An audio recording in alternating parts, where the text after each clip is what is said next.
Hello students, कैसे हैं आप सभी लोग। हम स्टार्ट करते हैं अपनी सीरीज़ फिर से। आज हमारा चैप्टर है चैप्टर 5 खनिज तथा ऊर्जा संसाधन।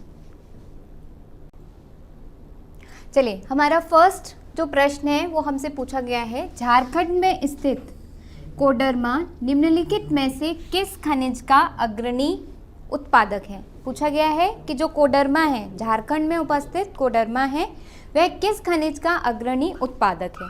ऑप्शन 1 दिया है बॉक्साइट, या फिर अभ्रक, या फिर लौह अयस्क, या फिर तांबा। तो ये आपका इसका सही आंसर है अभ्रक। अभ्रक आपका जो है वो झारखंड के कोडरमा में सबसे अधिक मात्रा में पाया जाता है।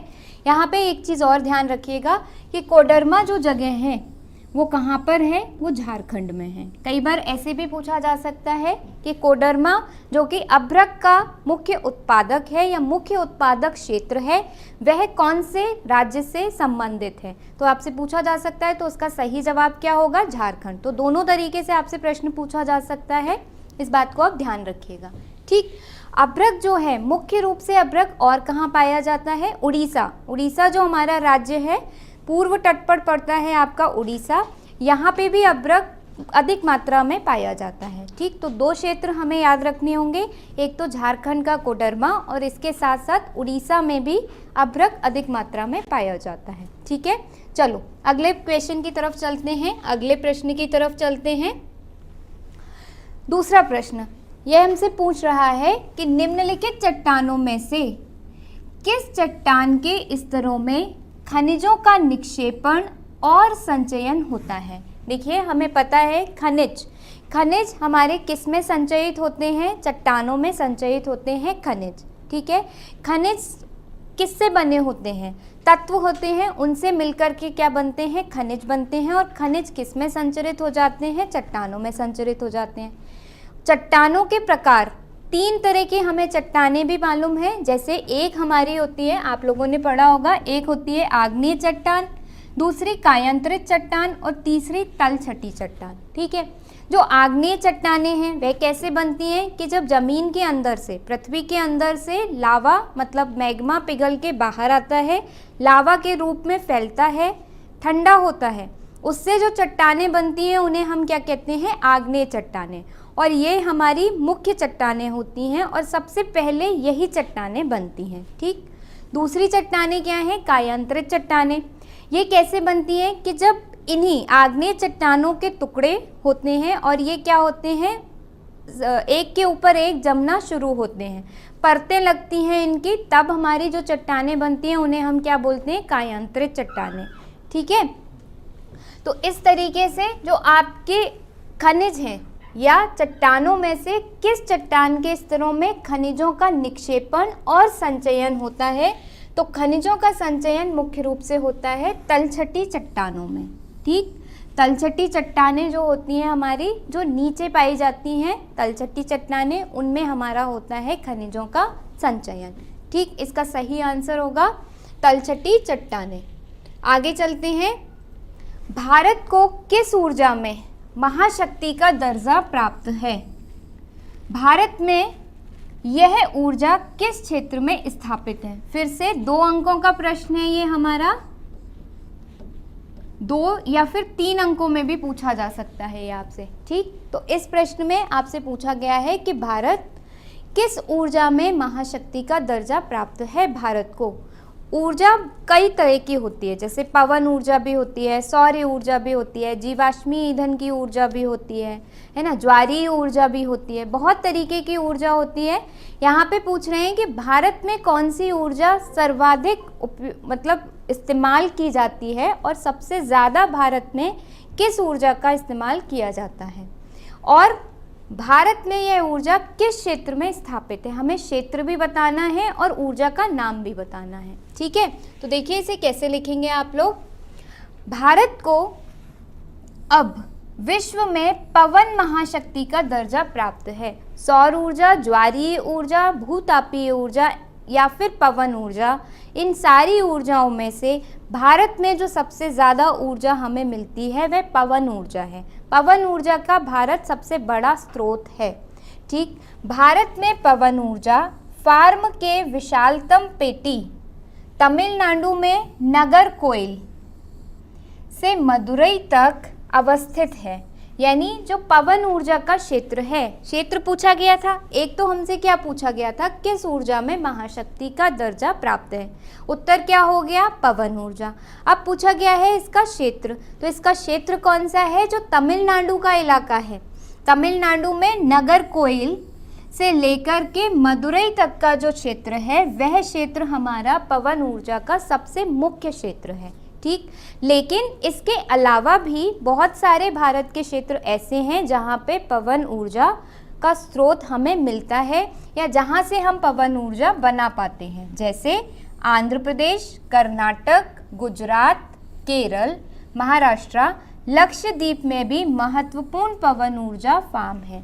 तो तमिलनाडु का जो नागरकोइल है यह तो मुख्य क्षेत्र है, लेकिन नागरकोइल से मदुरई तक का इलाका, लेकिन इसके अलावा भी आंध्र प्रदेश में, कर्नाटक में, गुजरात में, महाराष्ट्र में और लक्षद्वीप जो हमारा एक महाद्वीप, उप महाद्वीप है, आइलैंड है, वहाँ पे भी हमें क्या मिलता है, पवन ऊर्जा का क्षेत्र मिलता है। तो अगर एक चीज़ आप ध्यान रखें तो ये जैसे हमारा भारत का निचला हिस्सा जो आपका है दक्षिण भारत का इलाका, यहाँ पे हमें पवन ऊर्जा के बहुत सारे स्रोत मिलते हैं। देखिए यहीं पे कहीं हमारा आंध्र प्रदेश पड़ेगा, आंध्र प्रदेश के बाद यहाँ पे हमारा महाराष्ट्र, ये आपका गुजरात और उसके बाद यहाँ तमिलनाडु और ये आपका तमिलनाडु और इसके बाद ये केरल का इलाका। तो इन सारे इलाकों में मतलब अगर कोई ये पूछे कि दक्षिण भारत पवन ऊर्जा का मुख्य क्षेत्र है तो यह भी उत्तर हमारा क्या हो जाएगा, सही हो जाएगा। अब आपको राज्य ना देके उनने किसकी बात कर दी है, क्षेत्र की बात कर दी है। तो जो समुद्र के पास का इलाका है, इससे हमें एक चीज़ और समझ में आ रही है, यहाँ पे कहीं हमारा होगा लक्षद्वीप, ठीक। हम जब अभी मानचित्र देखेंगे तो और समझ में आएगा। यहाँ पे कहीं होगा हमारा लक्षद्वीप, ये इलाका हमारा होगा लक्षद्वीप, ठीक। और यहाँ पे हमें क्या मिलता है, अंडमान निकोबार मिल जाता है, इस इलाके में अंडमान निकोबार मिल जाता है। तो अगर हम देखें तो पवन ऊर्जा का मुख्य क्षेत्र हमें कहाँ मिल रहा है, जहाँ पे समुद्र है, समुद्र के पास का जो इलाका, तटवर्ती इलाका है, वह पवन ऊर्जा का मुख्य स्रोत है, ठीक है। और भारत पवन ऊर्जा में महाशक्ति प्राप्त देश है, ठीक है। समझ में आ गई बात। देखिए जानकारी ये उतनी ही है, लेकिन प्रश्न दोनों तीनों तरीके से आपसे पूछा जा सकता है। तो पूरी जो जानकारी है उसको ध्यान रखते हुए प्रश्न को आपको हल करना है, ठीक। इस तरीके से ना पूछ करके आपसे सिर्फ पूछ लेंगे कि क्षेत्र बताइए, तो क्षेत्र दक्षिण का जो इलाका है, तटवर्ती जो इलाका है, वह पवन ऊर्जा के लिए अच्छा क्षेत्र है, ठीक है। आगे चलें, चलो अगला पूछा गया है, भारत के परमाणु संयंत्रों के नाम बताइए। हमसे सिर्फ नाम पूछे गए हैं भारत के परमाणु संयंत्रों के। हमें पता है परमाणु, आपका परमाणुवीय ऊर्जा भी ऊर्जा का एक अच्छा स्रोत माना जाता है। उसमें क्या होता है, परमाणु ऊर्जा कैसे बनती है, जो भी आपका परमाणु होता है, जैसे जो रेडियोधर्मी परमाणु होता है, ज़्यादातर कौन सा परमाणु इस्तेमाल करते हैं, यूरेनियम, है ना, यूरेनियम यूज़ करते हैं, यूरेनियम का इस्तेमाल करते हैं, या फिर हम किसका, थोरियम भी इस्तेमाल कर लेते हैं। इन परमाणुओं पर, इन रेडियोधर्मी परमाणुओं पर जब न्यूट्रॉन की हम क्या कराते हैं, वर्षा कराते हैं, तो हमें एक श्रृंखला मिलती है, एक श्रृंखला सी चल जाती है। इस पर जब हम न्यूट्रॉन की वर्षा कराते हैं तो इस तरीके से एक परमाणु ये बनता है, दूसरा परमाणु ये टूट करके और बनता है, फिर इस पर फिर से हम जब न्यूट्रॉन की वर्षा कराते हैं तो हमें इससे भी दो मिलते हैं और फिर इससे भी दो मिलते हैं। तो इस तरीके की ये पूरी श्रृंखला बन जाती है और बहुत सारी ऊर्जा का इसमें ऊर्जा निकलती है, बहुत सारी ऊर्जा क्या होती है, निकलती है, बाहर छोड़ी जाती है। तो यही हमारी क्या कहलाती है, परमाणुवीय ऊर्जा कहलाती है। और हम एक संयंत्र बनाते हैं जिसे हम क्या कहते हैं, नाभिकीय रिएक्टर कहते हैं, और उसमें ही हम क्या करते हैं, नियंत्रित रूप से यह जो श्रृंखला है या ये जो श्रृंखला अभिक्रिया है इसको चलाते हैं। नियंत्रित रूप से श्रृंखला अभिक्रिया चलने से बहुत सारी मात्रा में ऊर्जा क्या होती है, निकलती है बाहर, और ऐसी ऊर्जा को हम क्या कहते हैं, परमाणु ऊर्जा कहते हैं। ठीक है, अब हमसे वही पूछा गया है कि भारत के परमाणु संयंत्रों के नाम बताइए। तो भारत में देखते हैं कहाँ कहाँ पे परमाणु संयंत्र हैं, मुख्य रूप से उनको हमें देखना है। देखिए, भारत के प्रमुख परमाणु संयंत्रों में, भारत के प्रमुख परमाणु संयंत्रों में काकरापारा कहाँ पे है, गुजरात में, तारापुर महाराष्ट्र में, रावतभाटा राजस्थान में, नरोरा उत्तर प्रदेश बुलंदशहर के पास में है आपका नरोरा, कैगा कर्नाटक में, कलपक्कम तमिलनाडु में। ठीक, तो ये हमारे क्या हैं, भारत के प्रमुख परमाणु संयंत्र हैं।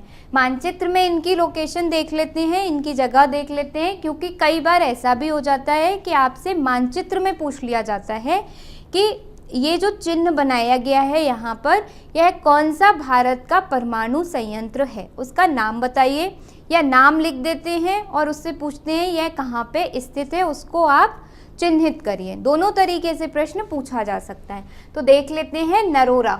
देखिए, नरोरा मैंने बताया उत्तर प्रदेश का इलाका, ये है हमारा उत्तर प्रदेश यूपी, और यहाँ पे है आपका नरोरा। नरोरा क्या है, एक परमाणु संयंत्र है। यहाँ पर परमाणुवीय ऊर्जा का उत्पादन किया जाता है। परमाणुवीय ऊर्जा कैसे उत्पादित होती है वो मैंने आपको बताया कि एक श्रृंखला अभिक्रिया चलती है। जब एक रेडियोधर्मी परमाणु को न्यूट्रॉन से हम क्या करते हैं, बॉम्बार्ड करते हैं, न्यूट्रॉन की उस पर बारिश करते हैं, तो एक श्रृंखला सी चल जाती है और ये रेडियोधर्मी परमाणु टुकड़ों में टूटता है, और जिसके बाद में, टूटने के बाद में ऊर्जा उत्पादित होती है, ऊर्जा निकलती है। ठीक, दूसरा क्या है आपका, देखो Rawatbhata, R for Rawat, R for Rajasthan, ऐसे याद रखेंगे। रावतभाटा कहाँ पर है, राजस्थान में। कई बार बहुत सारे नाम हो जाते हैं तो हमें याद करने में थोड़ी सी दिक्कत होती है। ठीक, तो छोटे छोटे जो तरीके हैं वो भी कुछ मैं आपको यहाँ पे बताती चलूँगी साथ साथ, जिससे कि जब आपका पेपर हो तो आपको एकदम से ध्यान आ जाए। तो R for Rawat, R for Rajasthan. Next इसमें देखिए, नेक्स्ट क्या है, तारापुर, तारापुर महाराष्ट्र में, तारापुर महाराष्ट्र में। ठीक है, नेक्स्ट काकरापारा, काकरापारा गुजरात में, काकरापारा कहाँ पर है, गुजरात में। ठीक है, गांधी जी कहाँ से संबंधित थे, गुजरात से, और गुजरात में गांधी जी कैसे संबंधित थे, गुजरात से। और गांधी जी क्या काका की तरह दिखते हैं, काका की तरह दिखते हैं, इसलिए काकरापारा कहाँ पर होगा, गुजरात में होगा। कैगा, कैगा कहाँ पर है, कर्नाटका में। ठीक है, कैगा कर्नाटका में। इसके बाद कलपक्कम, कलपक्कम तमिलनाडु में। ठीक, तो ये हमारे क्या हुए, मुख्य, सारे हो गए, हाँ चलो सारे हो गए, ये हमारे क्या हुए, मुख्य परमाणु संयंत्र। ठीक, इसके साथ साथ मैप से, यहीं से मानचित्र से हम तापीय संयंत्र भी देख लेते हैं। देखिए, ऊर्जा का जो निर्माण किया जाता है कई रूपों, मतलब कई तरीकों से किया जाता है। जैसे मैंने पहले भी बताया, ज्वारीय ऊर्जा भी होती है, भूतापीय ऊर्जा भी होती है। उसी तरीके से एक जो ऊर्जा का निर्माण किया जाता है वह जीवाश्म ईंधन को जला के किया जाता है। और जिस जगह पे ऐसा किया जाता है, जिस संयंत्र के अंदर या जिस जगह पर या जिस फैक्ट्री में ऐसा किया जाता है, मान लीजिए, उसे हम क्या कहते हैं, तापीय संयंत्र कहते हैं। ठीक, जैसे वहाँ पे क्या किया जाएगा, कोयला, कोयला हमारा लिया जाएगा, कोयले को जलाया जाएगा, कोयले से ऊर्जा उत्पादित की जाएगी और फिर उससे टरबाइन को घुमाया जाएगा। तो क्या बन रहा है, कोयले से ऊर्जा बन रही है, तब हम उसे क्या कह रहे हैं, तापीय ऊर्जा कह रहे हैं। जब परमाणु से बन रही थी तो क्या कह रहे थे, परमाणुवीय ऊर्जा कह रहे थे। तो तापीय संयंत्र भी एक आध देख लीजिए। यूपी में ही दो तापीय संयंत्र हमें देखने को मिलते हैं, एक हरदुआगंज और एक पनकी और एक परीछा। ये तीनों ही हमारे यूपी में। मेन एक आध याद कर लीजिएगा, जैसे हरदुआगंज बड़ा फेमस है, बहुत प्रसिद्ध है हरदुआगंज। ठीक, यहाँ पर आ जाइए। एक आपका बिहार में बरौनी, एक आपका यहाँ पर एमपी के अंदर सिंगरौली। तो ये मुख्य जो है आपके कुछ तापीय संयंत्र हैं। एक आप लोग जाके एक सूची ज़रूर घर पे बना लीजिएगा कि जो तापीय संयंत्र हैं हमारे वो कौन कौन से मुख्य वो भी याद कर लीजिएगा। यहाँ पर हो सकता है इस बार मैं जो प्रश्न लाई हूँ या आपका परमाणु संयंत्र का है, वो तापीय संयंत्र के 4-5 के नाम भी पूछ सकते हैं। ठीक है, तो इस तरीके से आप उन्हें भी तैयार कर लीजिएगा। ठीक, आगे चलें। चलो, अगला प्रश्न पूछा गया है, सिंपल खनिज क्या है। भाई अध्याय का नाम ही है खनिज एवं संसाधन, तो सिंपल उन्होंने साधारण रूप से एक आपसे परिभाषा पूछ ली है कि खनिज से आप क्या समझते हैं या खनिज है क्या। तो देखते हैं खनिज क्या है।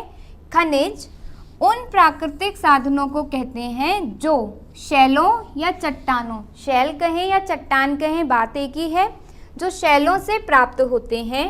भूवैज्ञानिकों के अनुसार खनिज एक प्राकृतिक रूप से विद्यमान समरूप तत्व है जिसकी एक निश्चित आंतरिक संरचना है। तो खनिज क्या है, प्राकृतिक संसाधन है, प्राकृतिक रूप से हमें मिले हुए हैं, प्रकृति की देन है खनिज। और ये किससे प्राप्त होते हैं, शैलों से प्राप्त होते हैं। ठीक, देखिए होता क्या है, तत्व सबसे छोटी आपकी इकाई है तत्व, तत्व से भी छोटी अगर हम मान लें तो परमाणु। ठीक है, परमाणु मिलकर के बनाते हैं तत्व, और तत्व से मिलते हैं आपके या तत्व, कई सारे तत्व जब मिलते हैं तो क्या बनता है, खनिज। और ये खनिज किस में संरक्षित होते हैं, ऐसे ही हमें नहीं मिल जाते हैं खनिज, ये हमें मिलते हैं चट्टानों में। ठीक, चट्टानों में क्या मिलते हैं, हमें खनिज मिलते हैं। ठीक है, तो खनिज क्या है, प्राकृतिक संसाधन या प्राकृतिक साधन हैं जो शैलों से प्राप्त होते हैं। और भूवैज्ञानिक कहते हैं कि खनिज एक प्राकृतिक रूप से विद्यमान समरूप तत्व हैं। एक ही तरीके के तत्व जब कई बार मिल जाते हैं तब क्या बनता है, खनिज मिलता है। और ये किस रूप में हम तक पहुंचते हैं, चट्टानों के रूप में हम तक पहुंचते हैं। और इनकी एक निश्चित आंतरिक संरचना होती है। किसी भी खनिज की एक निश्चित आंतरिक संरचना होगी। जैसे एक खनिज का अगर हम उदाहरण लें, हेमेटाइट। ठीक है, ये क्या है, खनिज है। किसका खनिज है, आयरन का या लोहे का खनिज है। तो हमें कैसे पता चला, जैसे ही हमने हेमेटाइट सुना हमें समझ में आ गया इसमें क्या मिलेगा, लोहा मिलेगा। कौन सा तत्व मिलेगा, लोहा मिलेगा। तो ये किसका खनिज हो गया, लोहे का खनिज हो गया। ठीक, उसी तरीके से एक और उदाहरण देखो, बॉक्साइट। अब ये जैसे ही नाम सामने आया, किसका खनिज होता है ये एल्यूमिनियम का। जब हम इसको संयंत्र में ले जा करके या फिर किसी उद्योग या फिर किसी मतलब धातु कर्म करेंगे जब इसका, तब हमें क्या प्राप्त होगा, एल्यूमिनियम प्राप्त होगा। ठीक है, खनिज प्रकृति में अनेक रूपों में पाए जाते हैं जिसमें कठोर, ठोस एवं नरम चूना तक शामिल है। तो ऐसा नहीं है कि जो खनिज हैं वह हमारे कई रूपों में मिलते हैं। जैसे चूने का पत्थर, चूना पत्थर क्या है, बलुआ पत्थर क्या है, इसके अंदर भी हमें क्या मिल रहा है, खनिज मिल रहा है। कौन सा खनिज मिलता है, इसमें हमें कैल्शियम मिलता है।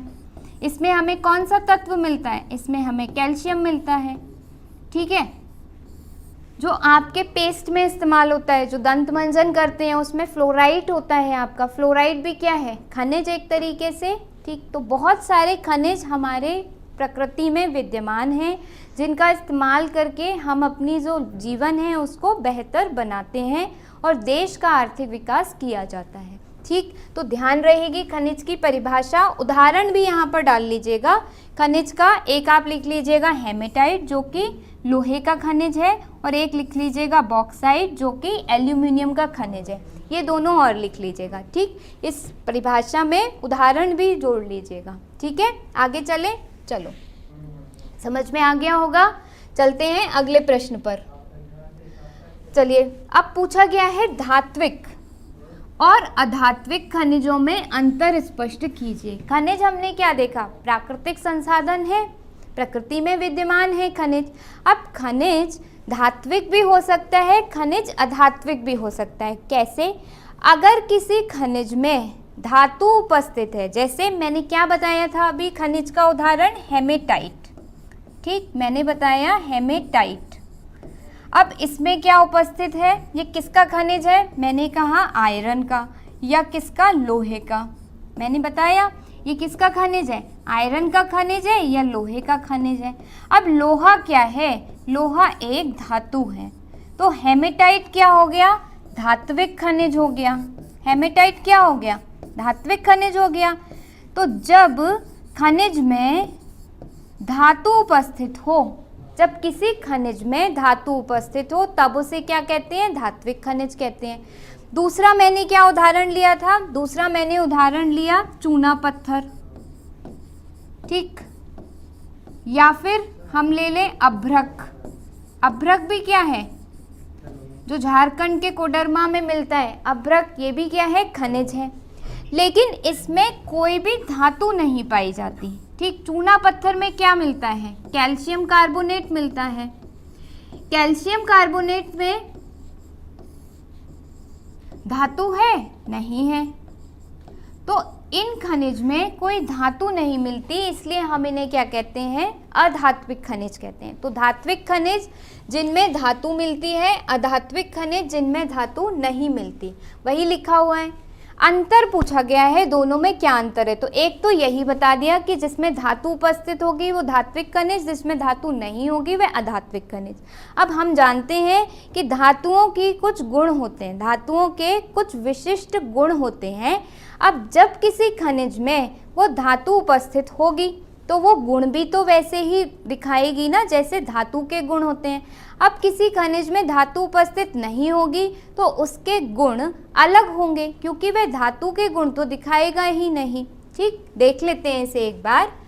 धात्विक खनिज विद्युत के सुचालक होते हैं, बिल्कुल सही बात है, क्योंकि धातुएं हम जानते हैं, पहले आपने अध्यायों में पढ़ा होगा, पिछली कक्षाओं में आप लोगों ने पढ़ा होगा कि जो धातुएं होती हैं वह विद्युत की सुचालक होती हैं। तांबा, आप देखिए तांबा, आपके यहाँ पर जितने भी तार हैं, वायर चाहे किसी भी चीज़ का है, अगर उसे खोलकर देखेंगे तो तांबा दिखाई देगा।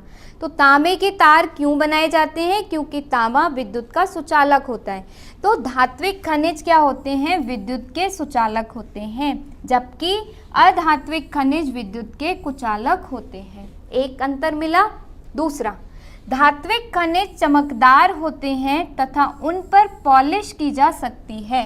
धात्विक खनिज जो होते हैं, धात्विक खनिज चमकदार होते हैं तथा उन पर पॉलिश की जा सकती है। कैसे चमकदार होते हैं, धातुएं क्या होती हैं, चमकदार होती हैं। सोना, चांदी, लोहा जब हम देखते हैं, तांबा हम देखते हैं तो क्या होता है, चमकदार दिखाई देती हैं। बर्तन जो होते हैं हमारे धातु के बने होते हैं। तांबे का जो आपकी प्लेट है उसको एकदम साफ कर लो, उस पर जो भी हरा हरा जम जाता है, कॉपर ऑक्साइड, उसको एकदम साफ कर लो, उसके बाद में आप उसको देखो, वो एकदम चमकती है। तो धातुओं में चमक होती है, इसलिए जो धात्विक खनिज होते हैं वो भी कैसे होते हैं, चमकदार होते हैं और इन पर पॉलिश की जा सकती है। तांबे पर पॉलिश कर देते हैं, देखा होगा कढ़ाई वगैरह या हमारे यहाँ जो बर्तन होते हैं उसमें पीछे पॉलिश कर दी जाती है, ठीक है, वाइट कलर की पॉलिश कर दी जाती है। जबकि जो अधात्विक खनिज होते हैं वह चमकदार नहीं होते और उन पर पॉलिश नहीं होती, ना उन पर पॉलिश होती है ना वे चमकदार होते हैं। दूसरा अंतर मिला। तीसरा, धात्विक खनिज ठोस अवस्था में होते हैं, अधात्विक खनिज ठोस, द्रव, गैस तीनों अवस्था में हो सकते हैं। जो धात्विक खनिज होते हैं वे कठोर अवस्था में मिलते हैं, ठोस अवस्था में मिलते हैं, जबकि जो अधात्विक खनिज होते हैं वो ठोस, द्रव, गैस तीनों अवस्थाओं में हमें उपलब्ध होते हैं। इस बात को ध्यान रखिएगा, ठीक, बिल्कुल समझ में आया, ठीक है। चलो आगे चलें। अंतर एक और यहाँ पर हो जाएगा कि धात्विक खनिजों में धातुएं उपस्थित होती हैं, अधात्विक खनिजों में धातुएं उपस्थित नहीं होती हैं। तो 4 अंतर काफ़ी हैं इस प्रश्न के लिए। आगे चलें। चलो, अब पूछा गया है भारत में मैंगनीज, मैंगनीज क्या है, एक खनिज है। भारत में मैंगनीज का सबसे बड़ा उत्पादक राज्य पूछा है, कौन सा है? मैंगनीज के किन्हीं 4 उपयोगों का उल्लेख भी करना है। तो सबसे पहले एक बात तो पूछी गई है कि मैंगनीज का सबसे बड़ा उत्पादक राज्य पूछा गया है, और मैंगनीज जो कि एक खनिज है वह किस काम आता है, उसके कोई 4 हमें उपयोग बताने हैं। तो 2 प्रश्न हैं यहाँ पर, दोनों को हम उत्तर देंगे यहाँ पर एक एक करके। तो सबसे पहले लिखेंगे मैंगनीज का सबसे बड़ा उत्पादक राज्य कौन सा है? उड़ीसा है। देखिए जो उड़ीसा, झारखंड, मध्य प्रदेश, ये वाले जो इलाके हैं आपके, है ना, ये बहुत सारे खनिजों के स्रोत हैं। कारण ये है कि ये पूरा कैसा इलाका है? पठारी इलाका है। आप देखिएगा अपनी खुद से भी जब आप पढ़ेंगे तब आप देखेंगे जो कई सारे खनिज हैं जैसे कोयला, लोहा, ये सारे आपका, और अभ्रक हो गया आपका, मैंगनीज हो गया, ज़्यादातर खनिज हमें इसी इलाके में मिलेंगे जो पठारी इलाका है। छोटा नागपुर का क्षेत्र हमारा जो है, जो आपका मध्य प्रदेश का पठारी इलाका है, इन इलाकों में हमें खनिज बहुधा में मिलते हैं। ठीक है, तो इस इलाके को ज़्यादा अच्छे से ध्यान रखिएगा। बल्कि जो हमारा उत्तर का इलाका है, जैसे जम्मू कश्मीर का इलाका हो गया, हिमाचल प्रदेश, पंजाब, इन वाले इलाके में खनिज हमें कम मिलते हैं। क्यों? क्योंकि ये जो इलाके हैं ये नदियों द्वारा लाई गई जलोढ़ मिट्टी से बने हैं। ठीक, नदी जो मिट्टियाँ लाई उनसे मिलकर के बने हैं, तो यहाँ पर खनिज हमें कम मिलते हैं। लेकिन जो ये पठारी इलाका है, ठीक है, जैसे छोटा नागपुर का क्षेत्र हो गया, मालवा का पठार हो गया, दक्कन का पठार हो गया, ये वाला जो इलाका है पठारी इलाका, ये कैसे बना है? पृथ्वी के अंदर से जब मैग्मा बाहर आया, लावा बन के फैला पृथ्वी की सरफेस पर, पृथ्वी की सतह पर, फिर ठंडा हुआ। तो पृथ्वी के अंदर हमें क्या पता है? बहुत सारे खनिजों का स्रोत है पृथ्वी अंदर। पृथ्वी का आंतरिक भाग जो है बहुत सारे खनिजों का स्रोत है। तो जब वहाँ से पिघला हुआ पदार्थ बाहर निकल के ऊपर सतह पर ठंडा हुआ, तब जाकर के पठारी भाग का निर्माण हुआ है। और यही कारण है कि जो पठारी भाग हैं हमारे, चाहे वो छोटा नागपुर का क्षेत्र हो, चाहे मालवा का पठार हो, चाहे आपका दक्कन का पठार हो, इन इलाकों में हमें ज़्यादा खनिज मिलते हैं। ठीक है, तो एक ये भी पूछा जा सकता है आपसे कि क्यों हमें ज़्यादातर खनिज पठारी इलाके में मिलते हैं, तो उसका उत्तर यही होगा कि पठारी इलाके जो हैं ज़्यादातर आग्नेय शैलों से मिलकर बने हैं। आग्नेय शैलें कब बनती हैं?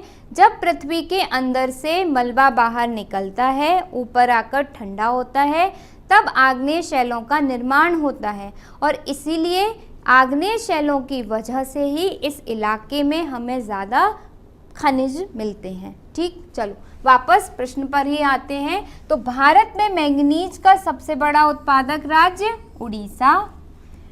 मैंगनीज के उपयोग देख लेते हैं। नंबर 1, मैंगनीज मुख्य रूप से इस्पात के विनिर्माण में उपयोग किया जाता है। देखिए जो स्टील या इस्पात, लोहा हम जो इस्तेमाल करते हैं, तो लोहा हमारा कैसा आता है? सबसे पहले हमारे पास खनिज होता है। जो खनिज रूप में आता है वह ऐसा नहीं होता जैसा हम वस्तुओं में इस्तेमाल करते हैं। बेंच में देखते हैं, जैसा हम किसी भी लोहे की चीज़ में देखते हैं, वैसा नहीं होता। हमें क्या करना पड़ता है? उस पर काम करना पड़ता है, उसको प्रोसेस करना पड़ता है। तो वो जो प्रोसेसिंग होती है या जो अभिक्रिया होती है लोहे के खनिज से, या हेमेटाइट फॉर एग्जाम्पल, उदाहरण के लिए हेमेटाइट हमने लिया, हेमेटाइट से लोहा बनाना, तो इस पूरी जो अभिक्रिया होती है इसमें मैंगनीज का इस्तेमाल किया जाता है। ठीक है, दूसरा ब्लीचिंग पाउडर में मैंगनीज और कहाँ यूज़ होता है? Bleaching powder. ब्लीचिंग पाउडर हम कब यूज़ करते हैं? जो कीड़े मकोड़े वगैरह होते हैं उन्हें मारने के लिए हम क्या इस्तेमाल करते हैं? Bleaching powder. नालियों में भी कई बार डाला जाता है जिससे कि जो छोटे कीड़े होते हैं उनकी मृत्यु हो जाए। तो ब्लीचिंग पाउडर बनाने में भी मैंगनीज का इस्तेमाल किया जाता है। कीटनाशक दवाएं, जैसे जो मच्छर भगाने के लिए आपके घरों के पास में फॉगिंग होती है ना, धुआं जो किया जाता है, फॉगिंग जो की जाती है नगर निगम के द्वारा, तो वो जो कीटनाशक दवाएं होती हैं उनमें भी हम किसका इस्तेमाल करते हैं? मैंगनीज का। नंबर 4, रंग रोगन पेंट बनाने में इसका उपयोग किया जाता है। ये जो पेंट बनता है घरों में, दीवारों पर जो पेंट किया जाता है, इसमें भी मैंगनीज का इस्तेमाल होता है। तो मैंगनीज मुख्य रूप से उड़ीसा में मिलता है। इसका इस्तेमाल रंग रोगन में, इसका इस्तेमाल ब्लीचिंग पाउडर में, कीटनाशक दवाओं में और इस्पात के विनिर्माण में होता है। ठीक है, इतनी बातें आप लोग ध्यान रखिएगा। ठीक, आगे चलें अगले प्रश्न पर।